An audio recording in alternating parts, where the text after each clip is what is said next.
Srikalahasti MEO కార్యాలయంలో UTF ఉపాధ్యాయ సంఘం నాయకులు సమ్మె నిర్వహిస్తున్న అంగన్వాడీ ఉద్యోగులకు 5,000 రూపాయల పారితోషికం, అలాగే శ్రీకాళహస్తి మండల విద్యాశాఖ కార్యాలయంలోని సిబ్బందికి 18 బ్యాగుల రేషన్ బియ్యం అందజేశారు. ఈ సందర్భంగా యూటీఎఫ్ ఉపాధ్యాయ సంఘం నాయకులు మాట్లాడుతూ 22 రోజులుగా సమ్మె నిర్వహిస్తున్న యూటీఎఫ్ ఉద్యోగులకు నిన్న ప్రభుత్వం చర్చలు సఫలీకృతమయ్యాయని తెలియజేశారు. 32 రోజులుగా సమ్మె నిర్వహిస్తున్న అంగన్వాడీ మహిళలకు వారి సమస్యలను పరిష్కరించే దిశగా రాష్ట్ర ప్రభుత్వం చర్యలు తీసుకోవాలని డిమాండ్ చేశారు.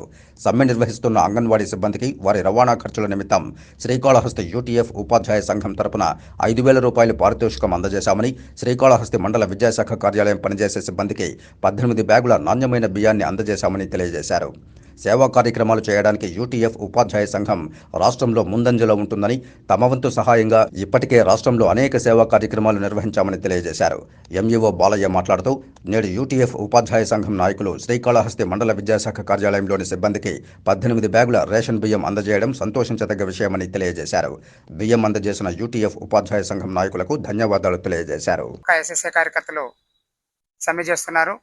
ఎస్ఎస్ఏ కార్యకర్తలు 22 రోజుల పాటు సమ్మె చేసి నిన్న రాష్ట్ర ప్రభుత్వంతో కుదిరినటువంటి ఒప్పందాల ప్రకారం సమ్మెను విరమింపజేయడం జరిగింది. అదేవిధంగా 32 రోజులైనా కూడా అంగన్వాడీ కార్యకర్తలు సమ్మెను కొనసాగిస్తున్నారు. వాళ్ళది న్యాయసమ్మతమైనటువంటి డిమాండ్లు. ఆ డిమాండ్లను పరిష్కరించాల్సినటువంటి బాధ్యత రాష్ట్ర ప్రభుత్వం పైన ఉంది. గౌరవ ముఖ్యమంత్రి గారు వారు మేనిఫెస్టోలో కానీ, అదేవిధంగా పాదయాత్ర సందర్భంగా ఆంధ్రప్రదేశ్ ఐక్యోపాధ్యాయ ఫెడరేషన్ యూటీఎఫ్ పక్షాన రాష్ట్ర స్థాయి నుండి మండల స్థాయి వరకు మేము అంచెలంచెలుగా వారికి మద్దతును కొనసాగిస్తున్నాము.